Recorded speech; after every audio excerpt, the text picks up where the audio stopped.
Olá, amigos do Centro Espírita Ibirajara, é uma alegria estar aqui com vocês, comentando as questões 567 a 575 do O Livro dos Espíritos. É o capítulo 10 das ocupações e missões dos espíritos. É um capítulo, né?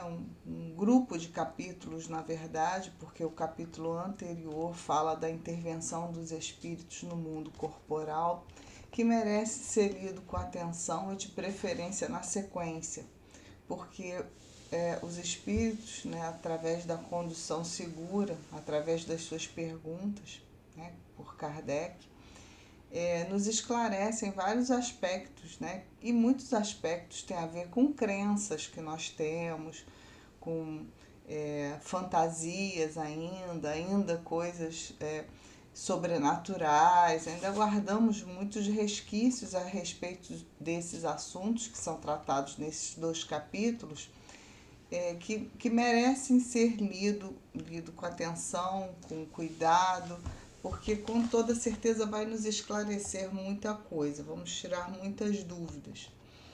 Então vamos lá, né?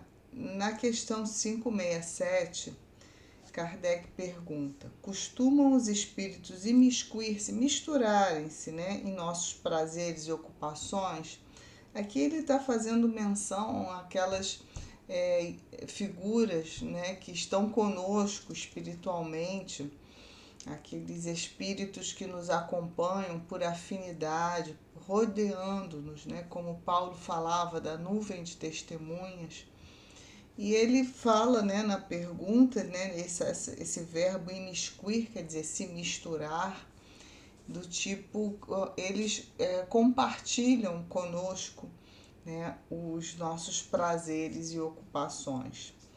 Essa é a pergunta. Costumam, normalmente isso acontece? E a pergunta dos espíritos e a resposta dos espíritos é esclarecedora e muito certeira, porque diz assim: os espíritos vulgares, quer dizer, no mesmo patamar que nós, né, os espíritos comuns, né, em termos de nível de conhecimento, como dizes, costumam. Esses vos rodeiam constantemente e com frequência tomam parte muito ativa no que fazeis, de conformidade com as suas naturezas. Então, de novo, a lei da afinidade, lei de causa e efeito, somos cercados por nuvens de testemunhas que se afinizam conosco, e claro que os nossos desejos, os nossos prazeres, o que nós já trazemos é potencializado por essa nuvem de testemunhas. Nós atraímos, nós temos o poder de educar a nós mesmos e também educar a nuvem de testemunhas, e nós podemos nos deixar levar por essa vivência, por essa busca desse prazer, que é um eterno vazio, e isso ser potencializado por essa nuvem de testemunhas. E aqui vale a pena lembrar que os espíritos superiores não estão incluídos nesse rol. Por quê? Porque eles têm ocupações no bem, porque eles vão se acercar de nós, como diz Kardec no seu comentário, se isso for útil ao progresso. Então, os espíritos superiores não estão à disposição dos nossos desejos, dos nossos caprichos, dos nossos prazeres. Não. Eles têm já, claro, por já terem se educado nessa parte, eles têm uma missão, eles têm uma ocupação útil que eles não vão deixar de fazê-lo para estar conosco nos nossos desejos tolos, nas nossas crendices, nos nossos prazeres que muitas vezes nos destroem. Então, o que nós precisamos ter em mente ao ler essa questão 567 não é eu estou aqui gostando de beber ou gostando de exercitando as minhas compulsões de compra ou de qualquer outra coisa que a gente sabidamente entende que não é positivo, não é saudável, mas que é o irresistível, entre aspas, e a gente continua caminhando por essa estrada, porque temos a compensação do prazer. Nós não estamos nisso porque existem espíritos afins e que nos estimulam. Nós estamos nisso porque nós ainda não buscamos a força interior necessária para mudar essa conduta e educar essa nuvem de testemunhas que no princípio vai nos acompanhar, é óbvio, mas depois, quem sabe, alguns estarão conosco na empreitada do vamos ser melhores, outros nos deixarão e procurarão outras pessoas, conforme o nível de consciência de cada um. Eu acho que o mais importante aqui na questão 567 é entendermos que nós estamos conectados. Somos seres interexistenciais, queiramos ou não. Então, o fato de negarmos isso não mudará essa realidade, apenas tornará mais difícil sairmos de uma situação de vício, de maus hábitos, de compulsão.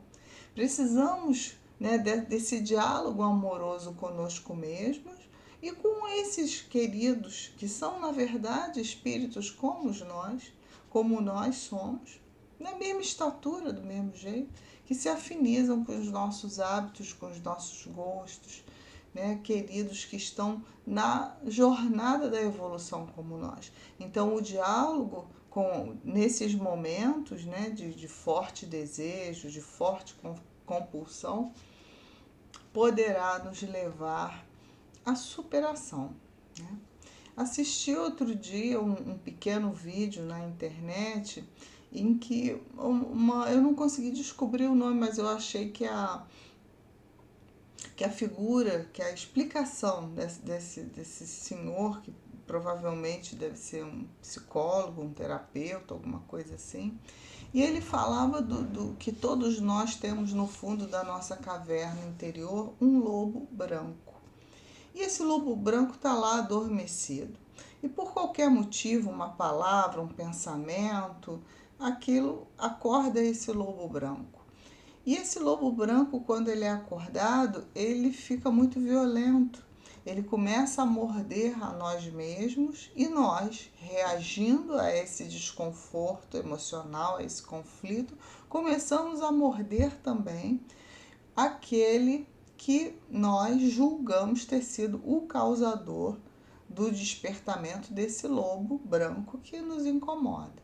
E esse lobo branco, ao nos morder, ele vai nos causar tanto desconforto que nós seremos agressivos com o outro, nós iremos nessa figura de linguagem, nessa metáfora, arrancar sangue do outro, vamos nos sujar, o outro também vai nos sujar nesse ato violento. E o lobo branco vai continuar branco, bonitinho, até que ele se canse de nos morder, e aí a gente cansa de morder o outro. E ele vai se recolher no fundo da caverna e vai dormir até que outra pessoa desperte o lobo branco e esse processo continue. Ele fala dos nossos complexos, né, dos nossos traumas, daqueles pontos que nós trazemos que são muito sensíveis. Então, quando isso acontece, quando esse processo é desencadeado, nós vamos estar acompanhados também por essa mesma nuvem de testemunhas, esses espíritos vulgares que se imiscuem nos nossos prazeres e nas nossas ocupações, seja ela morder o outro. E isso vai ser potencializado, nós vamos achar que estamos muito certos, nós vamos ser incentivados à atitude violenta. Mas isso por quê? Porque o outro está nos estimulando ou porque o nosso lobo branco acordou? Então, o problema e a questão está em como eu vou lidar com esse trauma que eu tenho que desencadeia esse processo de violência interna que vai se refletir no externo.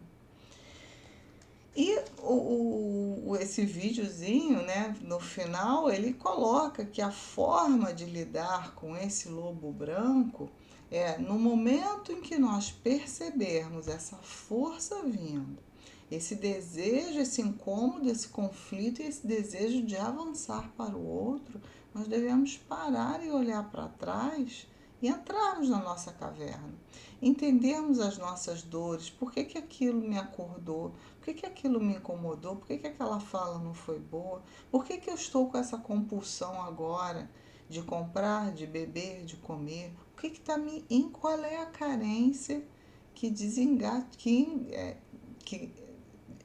provocou esse despertamento. E olhar nos olhos do lobo, né, conforme o ensinamento, né, metaforicamente, e ver ali a nossa criança triste, magoada, ferida, sozinha, carente. Ver esse aspecto frágil nosso, né, infantil, e descobrir por que aquilo nos incomodou tanto e desencadeou em nós toda essa reação. Ao fazermos isso, a gente acalma o lobo, a gente já entende onde está o problema. Claro que isso vai trazer para nós um sentimento de tristeza, um sentimento de dor, mas é assim que a gente precisa enfrentar, né? Nós estamos chegando na Páscoa e temos esse momento simbólico do renascimento. Então, a vida é feita de lutos, de morte e de partos. E a todo momento nós estamos nesse processo. Morre um pedaço, morre uma visão, morre uma crença, que a gente chama de superação, e nasce uma proposta saudável, uma proposta de amor, uma proposta de avançar no progresso. Essa é a ocupação útil que os espíritos superiores têm. E quanto mais nós estivermos comprometidos nesse processo de mudança para melhor, mais próximo estaremos dos nossos mentores espirituais, dos bons espíritos, dos nossos amores que nos cercam. E vamos ganhando forças. Então, se a gente é potencializado para o mal proceder, nós podemos também nos potencializar para o bom proceder, na medida em que a gente busca essa rede de apoio que está à disposição. É uma questão de escolha, é uma questão de inteligência. Bom, vamos prosseguir. Isso é só a primeira perguntinha. Imagina. Vamos prosseguir para a gente dar conta da tarefa de hoje. Depois, os espíritos vão nos orientar a respeito de missão. O que é uma missão? Será que todo mundo tem uma missão? E o que faz um missionário?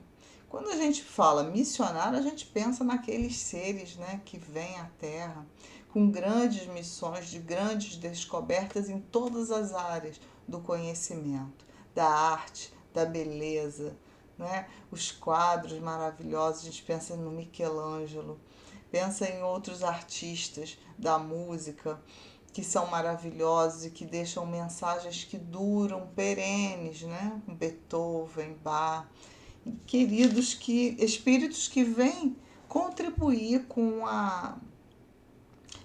o engrandecimento do planeta.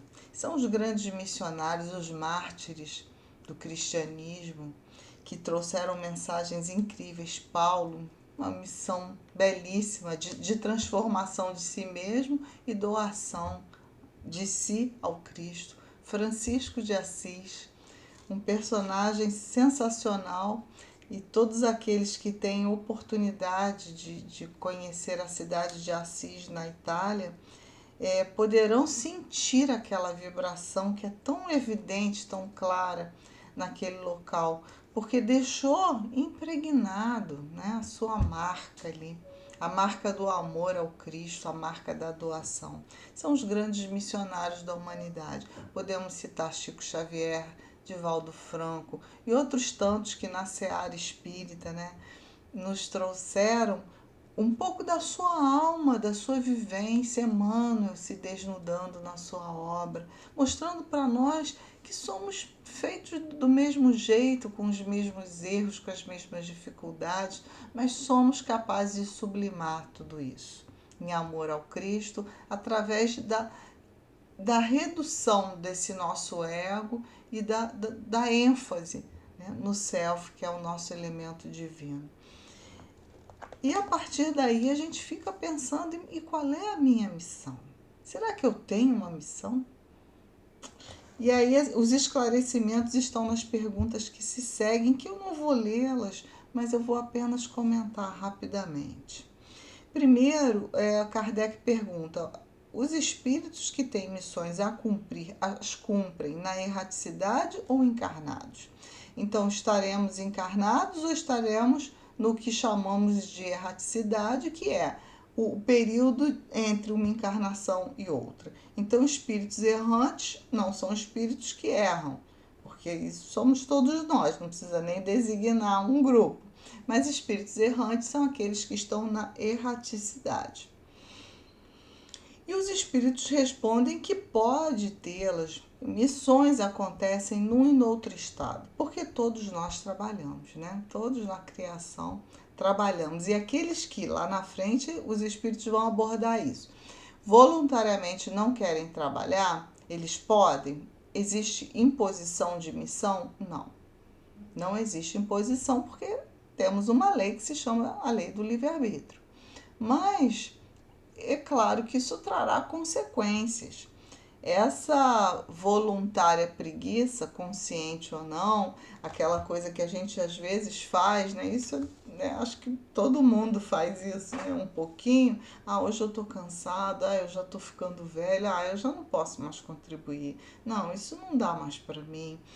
Enfim, essas falas são falas de pessoas acomodadas que precisam superar, claro que respeitando os seus limites, mas buscando modificar as ocupações, aqueles que já não conseguem o mesmo dinamismo, o deslocamento por questões físicas, já não conseguem avançar da mesma forma que antes, mas podem hoje, sobretudo com os recursos tecnológicos, colaborar de alguma forma com um pensamento, com uma prece, com um telefonema, construindo uma rede de apoio para o bem, para apoiar o outro, né? Conheço um grupo que faz, né, telefonam para as pessoas, né, tem lá os seus contatos e vão vendo como uma rede de apoio, um bate-papo, permitir ouvir, né, como acontece lá na prevenção do suicídio, aquele grupo tão importante de valorização da vida. Enfim, podemos nos engajar de todas as formas que quisermos. Hoje isso é muito fácil até, né, do que era há 20 anos atrás, há 30 anos atrás, há 100 anos atrás. Então hoje nós temos uma condição de trabalho, de espalhar, de nos, aí sim vamos usar o verbo certo, de nos imiscuir nessa teia do bem de várias formas. Então, sim, todos devemos ter ou devemos cumprir com a nossa missão. Missão não tem tamanho, porque, como diz lá na pergunta 573, né, os espíritos dizem, tudo em a natureza se encadeia. Então, todos sim têm uma missão, e até mesmo aqueles que acham que não têm missão nenhuma, eles têm uma missão. E missão é simplesmente agir no bem para o progresso da humanidade. É aquele momento em que a gente sai de nós mesmos e vai pensar no outro. É um treinamento. Primeiro a gente faz isso muito timidamente, porque nosso interesse pessoal ainda prepondera, nós estamos muito mais focados e voltados para o nosso e o da nossa família. Depois nós vamos alargando essa missão, ampliando esse olhar e percebendo que, além de mim e da minha família, tem também tantas pessoas que precisam desse companheirismo. A gente descobre a família espiritual, que didaticamente Deus nos proporciona através dos amigos queridos, muitos amigos que a gente considera tanto que são irmãos, e aí a gente compreende que é a parentela espiritual que encarna perto, essa rede de apoio continua para nos ajudar. E vamos incentivando isso, percebendo que além do nosso sangue familiar, do nome familiar, isso tudo é uma bobagem, nós temos pessoas que nos são caras fora desse círculo. E vamos buscar também ajudá-las. E daqui a pouco a gente está ajudando aquele que é desconhecido, porque não trará nenhum retorno a nós, mas que simplesmente faz parte da natureza da criação, é filho de Deus, é um ser humano. E daqui a pouco nós vamos estar naturalmente pensando não só nos seres humanos, mas nos seres vivos. E assim a gente vai ampliando o nosso olhar e pensando no planeta, pensando na preservação do planeta, contribuindo da forma que a gente puder, separando o lixo orgânico, cuidando daquele outro lixo para que não polua, reduzindo o consumo de plásticos, né, desnecessários, enfim, mudando a nossa rotina para contribuir com o planeta. Isso é uma missão. E tudo na minha natureza se encadeia. Então, a minha pequena ação, meu pequeno exemplo, dentro da minha simples casa, vai influenciar outro, e ao longo do tempo nós teremos uma mudança significativa. Isso é uma missão, é uma ação no bem que vai promover toda a sociedade, toda a humanidade. Essa percepção é fundamental para sairmos do egoísmo. A missão nos treina a abrir mão dessa parte egoísta, ainda doente, ainda problemática que carregamos. Vamos mudando a nossa forma de proceder, a nossa forma de agir através da missão que nos foi dada.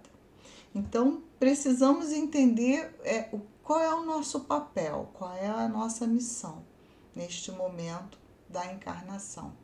E, de fato, implementar com disciplina, com paciência, com resiliência, porque vamos sair de uma área de acomodação, né, e abrir mão dessas falas do não, se eu, para que eu vou cuidar disso, daquilo, porque eu sou só um, ninguém faz.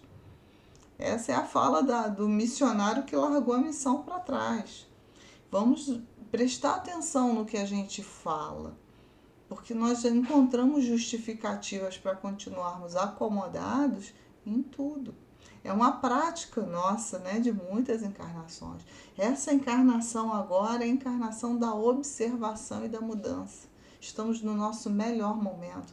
Temos informações disponíveis para tudo o que quisermos. Vamos buscar crescer e aprimorar. E, de fato, chegar a essa missão, que é a nossa boa contribuição à humanidade. E podemos fazer de qualquer forma, não é? Depois eu vou chamar a atenção que na pergunta 574, o Kardec pergunta que pode haver missão das criaturas voluntariamente inúteis? E os espíritos respondem: há efetivamente pessoas que só para si mesmas vivem e não sabem tornar-se úteis ao que quer que seja. São pobres seres dignos de compaixão, porquanto espiarão duramente sua voluntária inutilidade. E quem são essas pessoas que terão essas provas duras? Aquelas pessoas que não têm sentido existencial. E lá ele complementa que essas pessoas começarão a viver o aborrecimento e o desgosto que a vida lhes causa. E dizer aquelas pessoas que não cultivaram as suas missões, que não se dedicaram, não se doaram para um ideal, para o bem, para a humanidade, seja ele do tamanho que for, tá? Essas pessoas vão chegar num certo momento da sua vida, especialmente na velhice, dizendo: ah, já estou cansado de viver, todo mundo que eu conheço já morreu, eu estou aqui sozinho, eu sou um estorvo, eu isso, eu aquilo. E essa é a fala daqueles que não cuidaram das suas missões. Qual é a solução se nós chegamos nesse ponto, né? Um pouco menos ou um pouco mais? Qual é a solução? Reconhecer a missão e fazer o que der a partir de agora. É sempre momento de modificar, até desencarnado. Né? Até desencarnado, mas eu já morri, não tem problema. Começa agora, porque você só mudou de plano. Não houve morte da sua parte consciente, não houve desintegração daquilo que somos, né? Apenas mudança de plano. Então, essa desculpa não nos cabe. O que é importante é entender que quando nós nos desgostamos pela vida foi porque nós não contribuímos para que a vida se engrandecesse através dos ideais, dos nossos sonhos de melhoria, das nossas ações no bem, né? Por isso que fora da caridade não há salvação, porque o espírito ele precisa desse alimento da alma. Se nós matamos, se o nosso egoísmo, se a nossa preguiça, se a nossa voluntária inutilidade mata esse canal, nós estaremos sem seiva, estaremos sem oxigênio. Então nós vamos ali desidratando, vamos ficando amargos, porque o nosso olhar só vai ver coisas sem sentido, sem animação, sem empolgação.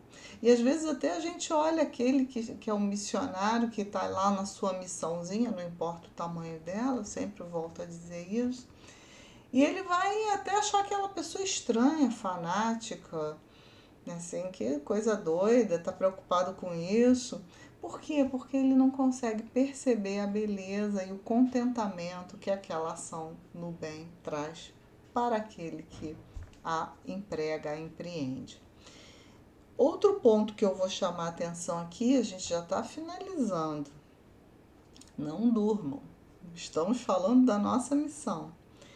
É que ele diz que sim, existem missões muito, muito relevantes para a humanidade, são os grandes espíritos missionários preparados que vêm aqui para nos ajudar, mas a maioria das missões são contínuas, pequeninas, e é essas missões que formam essa rede de apoio para aqueles outros missionários maiores. Então, a nossa missão modesta, pequena, que não vai aparecer, que não vai ter aplauso, né? Talvez até tenha alguma crítica, mas aí a gente avalia e vê se tem alguma coisa a contribuir, melhorar e passa adiante, né? Essas pequeninas missões vão dar suporte, vão abrir caminhos para os grandes missionários. Aí eu ouso falar, né, do Cristo que encarnou. Imagina quanta preparação, mais de 1000 anos para essa encarnação, né, de Jesus na Terra. É óbvio que muitos espíritos missionários vieram antes dele, cuidaram dessa parte, né? Com certeza envolveu um grande projeto espiritual, essa encarnação que fez a diferença no nosso planeta Terra, com toda certeza. Mas muitos pequeninos missionários vieram também influenciados por essa onda do bem, cultivando, educando, tratando, cuidando para que a vinda do Messias fosse um melhor bem para a humanidade, como efetivamente foi. Então, pequenos missionários também contribuíram. E não importa se pequeno ou grande, o que importa é que a tarefa do progresso da humanidade aconteça. Esse é o grande objetivo, né?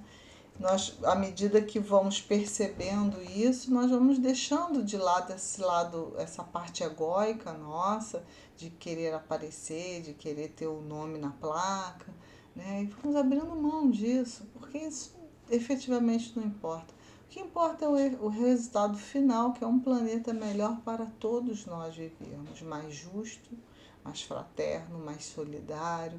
E isso é, como os espíritos falam aqui, encadeado, tudo em a natureza se encadeia. Que possamos ser a parte positiva dessa cadeia, que os nossos elos sejam fortes, vigorosos, que possamos empreender sem cansaço, sem desânimo, cultivando em nós essa parte melhor que temos, que é a parte do nosso self.